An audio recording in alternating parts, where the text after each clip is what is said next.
Hello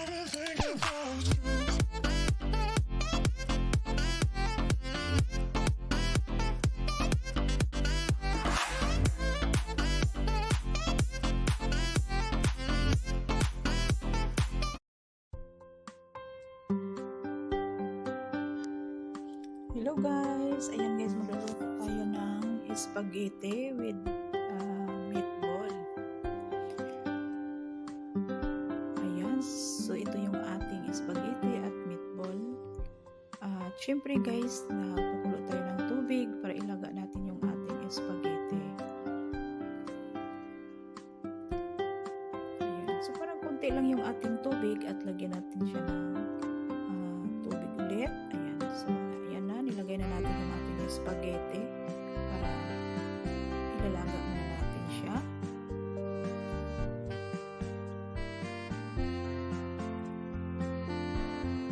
Ayan, so lagyan natin siya ng salt at oil para hindi magdikit yung ating spaghetti.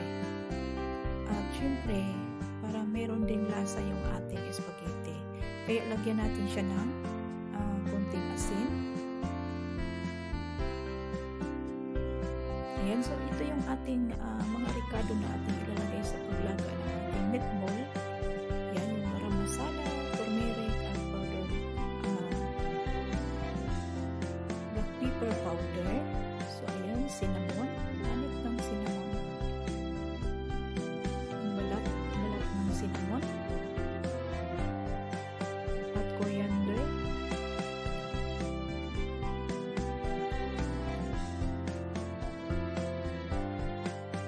Ayan, so nagpakulo tayo ng tubig at ilalagay natin yung ating mga powder spices para sa paglaga ng ating meatball. Ayan, so nilalaga na natin yung ating meatball at hintayin natin siya guys na maluluto, saka natin siya igisa.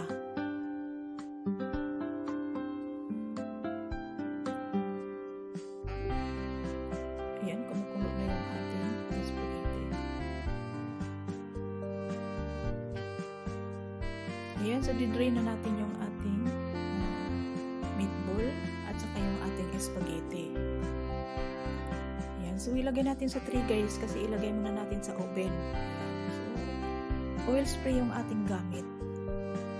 At ilagay muna natin siya sa oven. Ayan, syempre, nag-prepare tayo ng bawang, sibuyas at tomato paste, chicken cubes, at kamatis na blender. Ayan, so umpisa na natin yung pagluluto ng ating meatball. So syempre, ayan, so luto na yung ating meatball. At ayan, nagisa na natin yung ating bawang at sibuyas.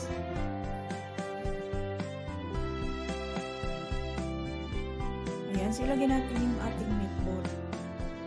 Kasi naluto na yung ating meatball.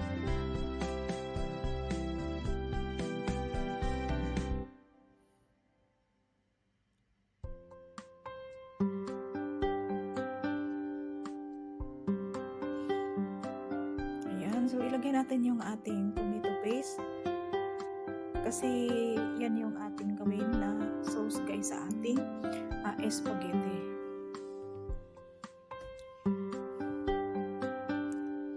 So, ilagay natin yung ating tomato na blender.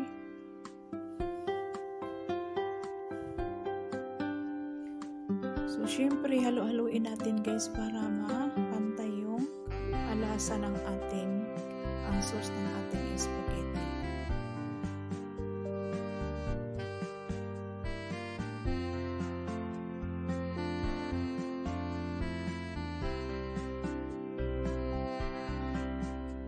Ayan, so ito na yung ating sauce. So, syempre, naka-ready na yung ating spaghetti.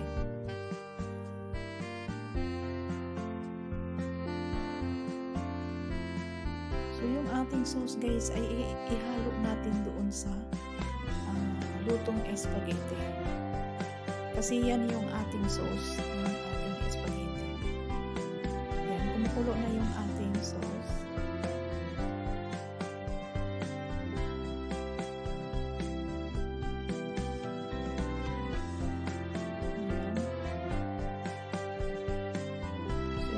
na natin yung ating sauce sa ating spaghetti.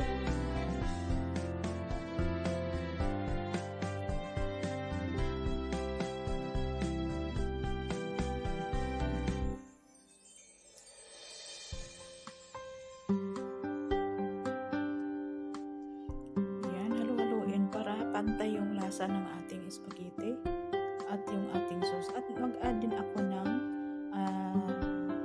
cheddar cheese para more tasty yung ating spaghetti. So, ilagay na natin sa malaking pinggan yung ating spaghetti. Kasi isi-serve na natin yan maya-maya.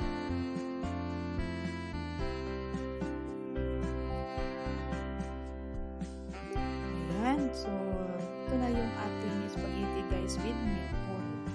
Ayan. So, ready to serve na yung ating spaghetti. So, thank you for watching guys.